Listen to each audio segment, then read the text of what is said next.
What's up guys, Card Boss here, back in a video where we talk cards, money, investing. Welcome to the year 2025, and we're kicking off today with a video about the uncommon mistakes that you should avoid when it comes to buying and selling sports cards. Stick around.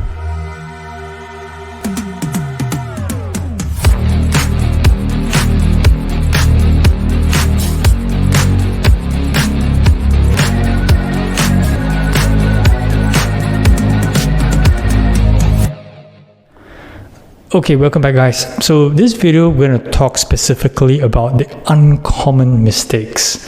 Now I'm stressing the word uncommon. So this video is not talking about things that you commonly hear, like please use PayPal goods and services, please check feedback and references. So we're not going to cover any of that. So these are the special ones that I'm going to talk about. The first one I'm going to talk about is comps. Okay, now it's pretty simple, right? If you want to buy a card, when it comes to buying, a seller comes to you and says, yep, the last comp was 1500 and I'm willing to sell to you for just 1400, right? So you check the comp and there you go. But my advice is, the common mistake that most people do is they don't go dive deeper into the comps. And what I mean by that is you don't look further down into what goes behind these comps. So some of us, maybe they take the point of doing average comps, maybe the last 2 or 3 sales that was made, to work on average and work on a number. But what's important as well is to find out the source of these comps, like who was the seller, when were they sold. Maybe if you can go into the detailed listing, was it shield to get these prices? So a lot of needs some additional care and some additional time need to be spent to really dive into these comps, just to make sure that these are true comps. And what I mentioned before in my past videos, I myself personally, I use comps as a guide, but not necessarily what I think it should determine a price of a particular card. And I think most of us need to actually come to that kind of mindset on understanding how to value a particular card today, as well as a potential value of card, without just solely relying on comps. Another common mistake when it comes to selling cards online, right? A lot of people say, sell on eBay. eBay has the most eyeballs. Sell on Fanatics. Fanatics has good rates. Sell on Goldin, because Goldin is where you have to go for higher end stuff. Just listen to what people say, what most people go. But one thing, the mistake that a lot of people do is they don't really dive into the fee structure of each of these individual platforms. Now, all these platforms has their pros and cons in terms of audience, in terms of the relationship, in terms of how good a platform is and things like that. But more importantly is you guys need to understand on the different fee structure that goes behind each of these platforms. I'm going to give you some example.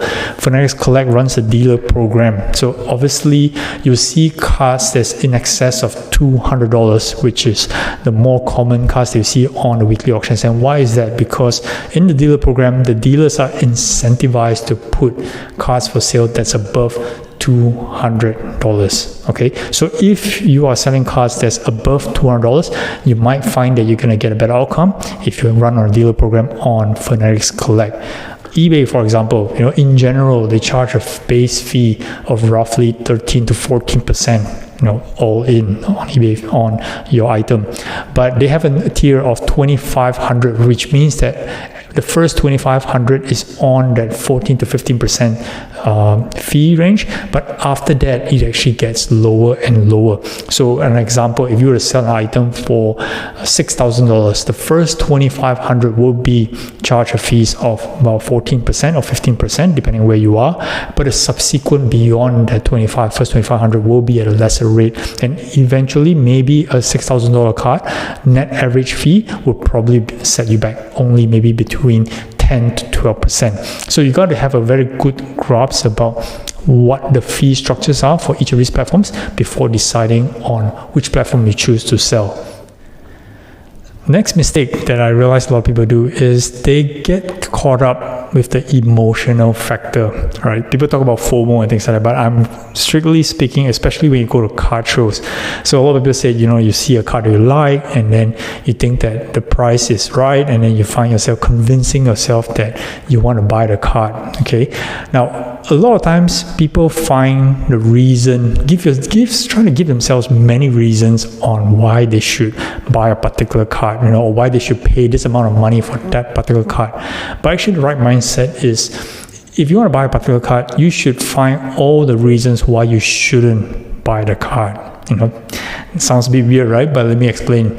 So if there was a card that's currently priced for $2,000, okay, and you check your comms and all these kind of things, okay, maybe it's roughly around there. Maybe it's a fair price, but before you actually decide whether or not you want to buy the card, you actually may want to find all the reasons why you shouldn't buy.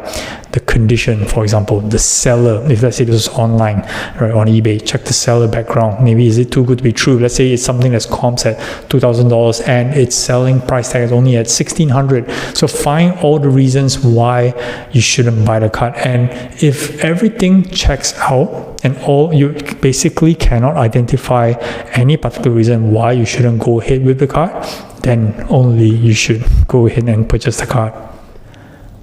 One more mistake, I wouldn't call it a mistake, but one more habit that I actually noticed is don't forgo the dollar for pennies. And what I mean is, basically, if it's only going to take a bit of a discount, right, to get a deal across the line, do consider the bigger picture on how much money they're going to get back in a particular transaction, big or small. Okay, one example that I ran recently that I noticed, one of my friends actually was in a card show, and he wanted to sell a particular card, and the buyer offered him $260. It was for a Stephen Curry patch something, right? So, and he started out, his sticker price was $300 and he wanted $270, right? But the buyer was pretty firm, I'm at $260.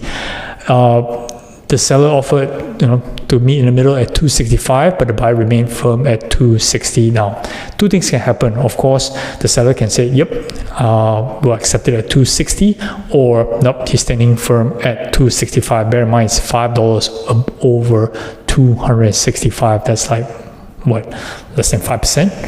So sometimes you have to look at the big picture. Would you walk away from a $200 deal for over $5 difference? Okay. Now, of course, depending on how much you are in on the card, even if you're in on the card for $270 and by selling it at $260, make a $10 loss, there's a reason why you cannot sell the card in the first place at the $270 price or at the sticker price, right? So maybe you consider about taking the money in to do something else. And that's always my mindset, about looking about what can I do with the cash. Now, if I'm flush with lots of cash, sales is good for the day, and I don't see myself, wanting to do any bad deals.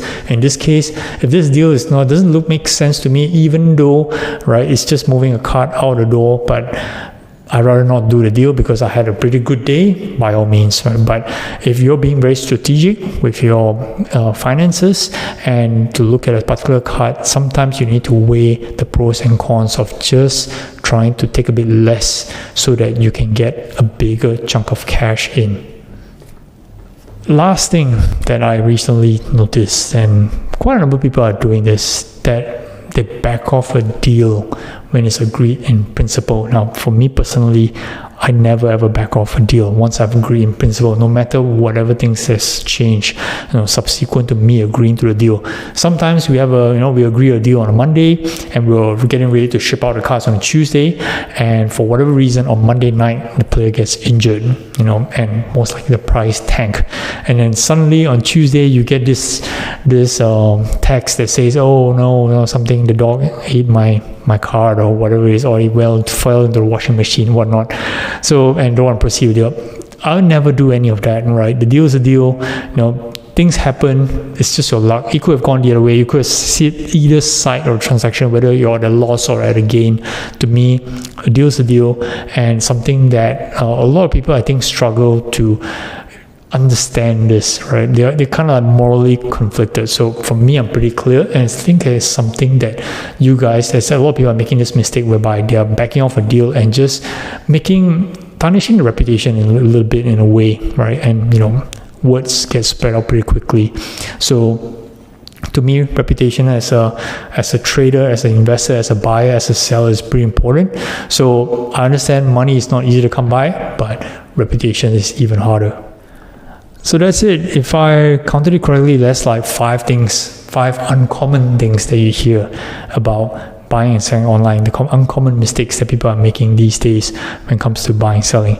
So I hope you guys enjoyed this segment, and do like to subscribe, follow this channel for more videos in the future. Thanks for watching, guys. Till next one. Cowboys out.